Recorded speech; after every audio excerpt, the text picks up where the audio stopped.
Hello and welcome back. Once again, I'm your instructor, Dawn Lucas, and today we'll be looking at various concepts and techniques to assist you with being a better and more effective reader, with ideas drawn from Chapter 6, Reading, in my textbook, College Composition and Reading, Information and Strategies. This video will have a focus on identifying main ideas and creating summaries. One of the most important skills for most college reading is to be able to identify the main idea, which consists of the topic or subject plus the argument or perspective being advanced. If that definition sounds familiar, it should, as it is both what a thesis statement is for an essay as well as what a topic sentence is for a paragraph. However, not all writing you encounter comes equipped with clear and direct thesis statements and topic sentences, as you have likely already noticed if you are doing the critical reading responses I assign. However, just because main ideas are sometimes hard to identify doesn't mean you shouldn't bother. On the contrary, there are several reasons why it's important and useful to identify main ideas. First and most importantly, knowing the main idea means that you understand what the author was trying to get across. It also helps you interpret the information and arguments given, including giving you guidance about what is a main idea and what is a trivial detail or tangent, as well as knowing why each belongs in the group that it's in. Knowing why details are relevant to the thesis also helps you to remember them better.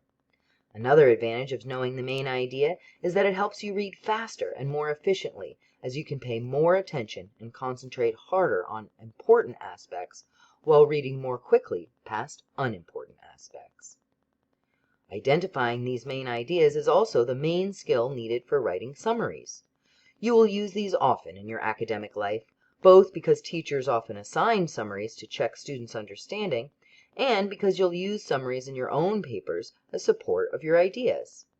Because of its utility in getting information conveyed in a concise manner, the ability to write a good summary can often be useful in the working world as well. Finally, identifying main ideas is an excellent and useful skill for studying. Writing summaries or outlines, both of which use main idea identification, are both excellent ways to take notes, giving you not only something to look at later, but also more engagement with the material. Simply doing the summary and consciously picking out the main ideas will help you to both understand and remember the material better. Students often have ineffective practices for summarizing, such as choosing some sentences to copy and others to leave out, but this copy and paste method is counterproductive, and many passages don't have explicit topic sentences, which this method relies on. If no sentence directly states the point, then you cannot be successful just by copying some sentences.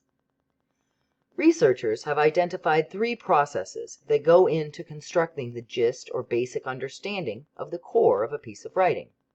In other words, 3 things we do when we're trying to figure out the main idea. The first is deletion, which is leaving out, or deleting, specific details, unless they're necessary for understanding. This process is when we decide which parts can be ignored altogether in our search for the main point. Examples or specific details might be deleted or ignored, while reasons or main points would not be. After you've decided which sections are too specific or irrelevant, then the next step is to generalize.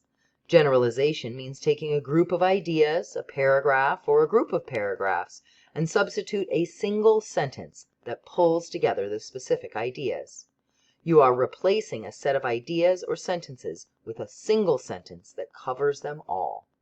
It should be general enough to include all of the ideas, but not vague or confusing. To generalize, you want to try and find a way to group or categorize the ideas together. For example, a generalization of the previous slide might state that being able to identify the main idea will make you a more efficient and effective reader. This generalization covers the specific benefits of understanding better, knowing main from secondary details, and reading faster. Finally, once you have generalizations of all the content that wasn't discarded in the deletion step, you are ready for the final process, construction. This is where you build new ideas and understanding through critical thinking skills such as inferring. Whereas deletion and generalization are both about working with the content that is already there, construction is about coming up with an idea or statement that is not explicitly included in the original. For instance, determining the main idea of an article can be a kind of construction if there is no direct statement of what it is. You are using the building blocks provided by the original to create something more compact. So, to get the main idea, one method is to eliminate material, generalize what's left, and using that as a base, construct a statement of the main focus or argument. Summary should be a process in which ideas of a passage are related to one another, weighed, and condensed, a process of synthesis and evaluation, not mere copy and paste selection. If you're only deleting to compose a summary, it will not be well done. As I just mentioned, the full process should include both the selection of what should be included and a synthesis of the ideas that you construct. Repeated reference and generalization are two methods you can use to condense information and decide what is important when you read something that doesn't have explicit topic sentences. Repeated reference, as you might guess, capitalizes on the fact that the more an idea is referred to, the more important it is. Logically, something that keeps being referred to is important to what the author has to say. However, it's important to remember that only rarely will the author use the exact same words or phrases to refer to an idea. Just like you, they'll try to avoid sounding repetitive while maintaining the focus on the important aspects. So, it's useful to be on the lookout for the idea being repeated, rather than looking for the exact words to be repeated.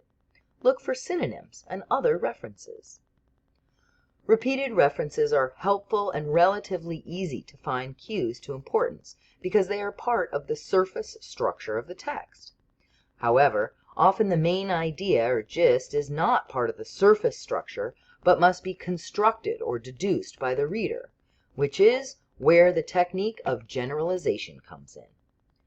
While you can use repeated reference to determine which ideas or concepts are the most important, you can use generalization to transform lists of specific details or examples into more general statements that will be useful not only in writing a summary, but in getting an idea of what the overall concept or gist of the reading is.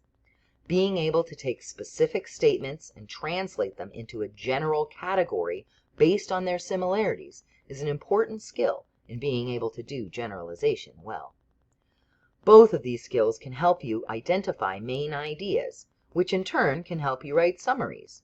Understanding the main idea is also key for effective studying. It doesn't matter how well you learned something if it wasn't what you were supposed to have learned. Getting the point of what you're supposed to be learning is invaluable.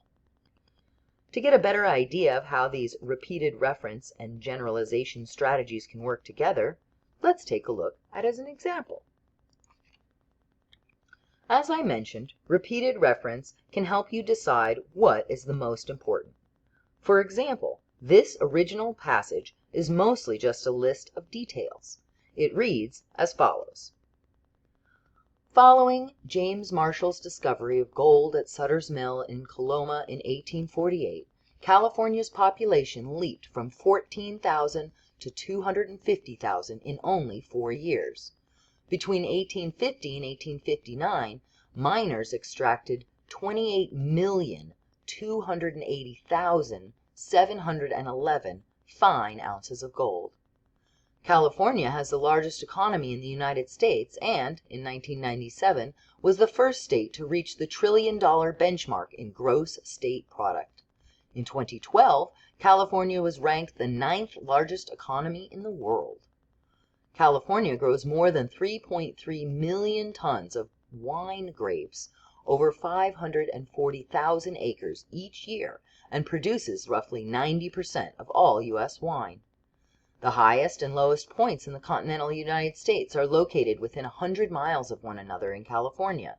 Mount Whitney measures 14,505 feet, and Badwater Basin in Death Valley is 282 feet below sea level. Considered to be the hottest, driest place in the United States, Death Valley often reaches temperatures greater than 120 degrees Fahrenheit during the summer and averages around only 2 inches of rain each year.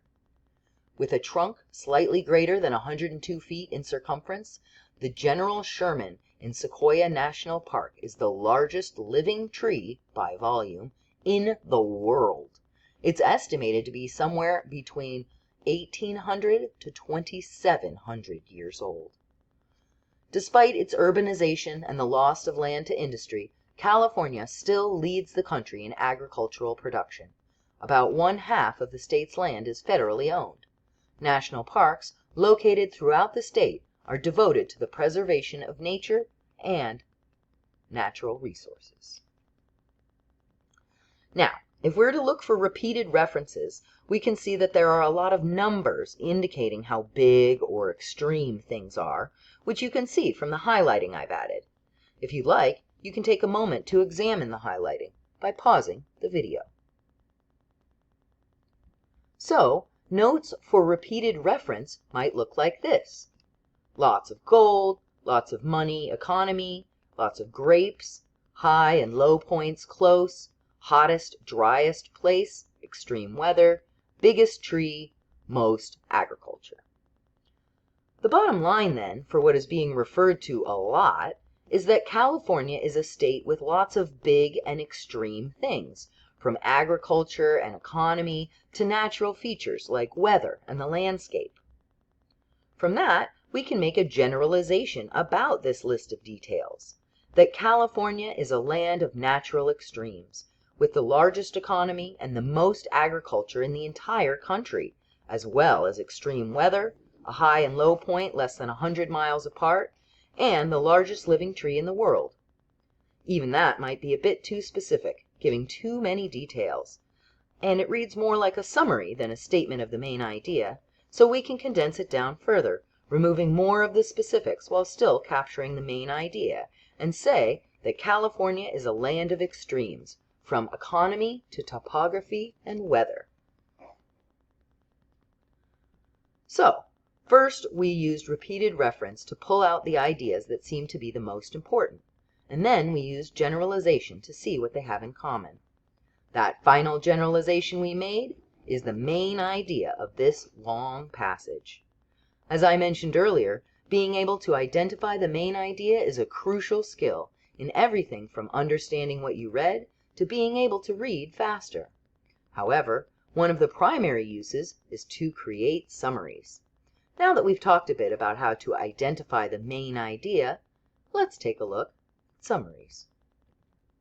As noted in your textbook, summaries' talent for condensing information makes them a popular form of communication in both formal and informal settings. One of the most important skills with regard to college reading is to be able to produce a summary.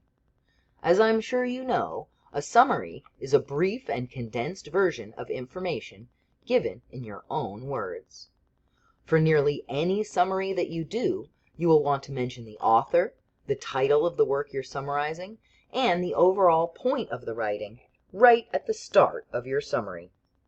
When you're writing your summary, remember to focus on the main idea and evaluate whether certain details or topics should be included by how connected or relevant they are to the main idea of the writing. The rules on the previous slide apply to pretty much any summary. Be brief, use your own words, mention author, title, and point, and so forth. However, there are two distinct types of summaries that you will likely make heavy use of in college. The first and most obvious is when you are assigned an academic summary or do one as a study aid. This is when your teacher assigns a summary as homework, or when you decide to do one to make sure you understand and remember what you read. In this case, your summary is somewhat general, designed to encompass the entire work. This type of summary, as with all summaries, should be brief. If your summary is as long as the original, you have done something wrong. You have paraphrased instead of summarizing. In addition, when you are assigned a summary to do, or do one to help with studying, you also want it to be complete.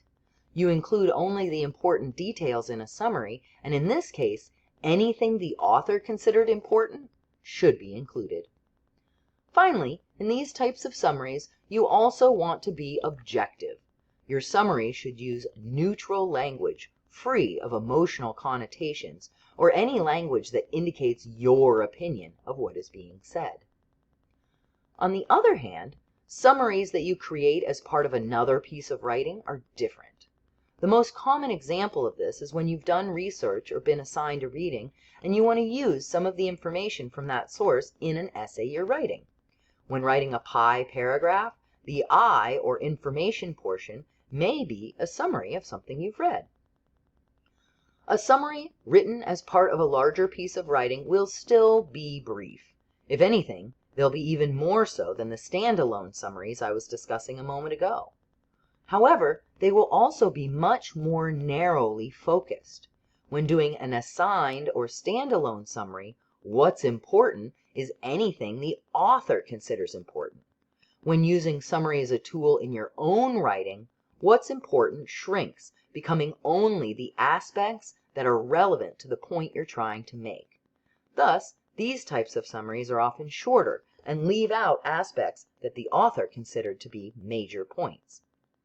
These types of summaries will often be much more subjectively phrased as well, with charged language used to influence the reader's reaction. You're trying to convince the reader of something by including the summary, so you want to phrase things in a persuasive way.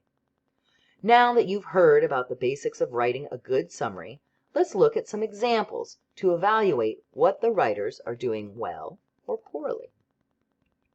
Obviously, the first step to doing a summary is to read the original passage.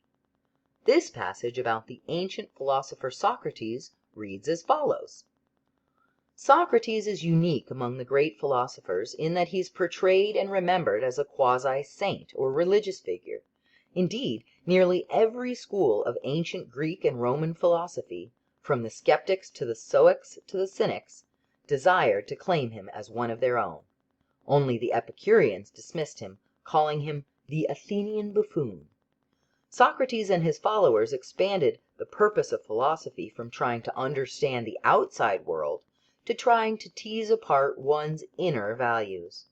His passion for definitions and hair-splitting questions inspired the development of formal logic and systematic ethics from the time of Aristotle through the Renaissance and into the modern era. Moreover, Socrates' life became an exemplar of the difficulty and the importance of living, and, if necessary, dying, according to one's well-examined beliefs. In his 1791 autobiography, Benjamin Franklin reduced this notion to a single line: humility, imitate Jesus and Socrates. Now that we've looked at our original passage, let's check out 4 examples of summaries of this passage. The first summary reads, Socrates was really famous. Everyone wanted him to join them. The passage talks about how he changed philosophy, and even Benjamin Franklin talked about it. What, if anything, is wrong with this summary? This summary is problematic. It is too vague and non-specific, so much so that it misses the point. In addition, oversimplification also leads to some inaccurate impressions. For example, really famous is not the same as being seen as a figure with religious importance. The next summary reads, Socrates is unique because he was seen as a religious figure. Most of the ancient schools of philosophy said he was like them, except for the Epicureans. They didn't like him and even called him a buffoon. Socrates and the people who came after him changed philosophy from only being about understanding the outside world to also being about examining your own inner values. Socrates' love of questioning and definitions shaped philosophy from the time of Aristotle all the way to the present. His life also showed how sometimes you have to die for what you believe in. Benjamin Franklin says that to have humility, Jesus and Socrates are the people to emulate. What, if anything, is wrong with this summary? This one is too specific. It gives all the details instead of just the important ones, and is more like a paraphrase than a summary. Every sentence in the original has a corresponding sentence in the summary, and all the details are included, rather than the author being selective. Let's look at a few more example summaries. The next one reads, Socrates was seen as almost a saint, which was different than other philosophers, who were mostly not liked at the time and were seen as lazy, untrustworthy tricksters. Socrates changed the direction of philosophy, since before that it was all about understanding the outside world. For example, Pythagoras tried to use numbers and math to understand how the cosmos and nature worked, and Hippocrates studied the human body to see how it worked in order to support health and practice effective medicine. Socrates was all about questioning people to get them to figure things out for themselves, and most of his discussions were about qualities such as loyalty or abstractions like virtue. This focus on questioning and defining things inspired the development of formal logic and systematic ethics from the time of Aristotle through the Renaissance and into the modern era. In addition, Socrates was an example of how important it is to live by your values and beliefs, and also how difficult it can be, since his led directly to allowing himself to be killed. Even Ben Franklin, an American born nearly 2 millennia after Socrates' death, said that the best way to be humble is to imitate Jesus and Socrates. What, if anything, is wrong with this summary? This one gives their own examples and information not found in the text. If the example is not given in the source, then you cannot use it in the summary. You're welcome to include it after the closing citation shows you are no longer summarizing, but a summary should only include information that is in the source, and nothing you make up. This also has the phrase, inspired the development of formal logic and systematic ethics from the time of Aristotle through the Renaissance and into the modern era, which is taken directly from the original, but without quotation marks, which is a very serious problem that technically qualifies as plagiarism. Finally, it is way too long. It's actually 2 lines longer than the original. If your summary is as long or longer than the original text, you are doing it wrong. Whew! Only one more example summary left.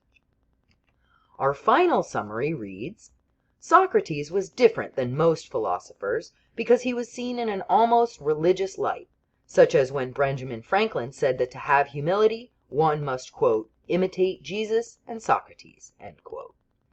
Socrates sent philosophy down a new path. Previously, philosophy focused on understanding the nature and the outside world. Socrates and those who came after him instead focused on definition and systematic thinking, which are still influential in modern times. Socrates lived and died by his beliefs, and lives on as an example of the importance and difficulty of doing so. What, if anything, is wrong with this summary? This final summary is a good example. It has a focus on the important ideas in the author's own words.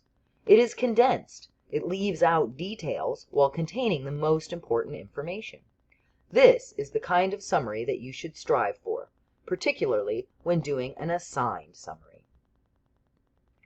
I hope that this has been helpful for you, and invite you to try what you've learned about identifying main ideas and summarizing to help cement those skills. Now that we've covered summaries and main ideas, we're ready to move on to the final topic for this chapter, reading strategies. I look forward to joining you for another video lecture next time.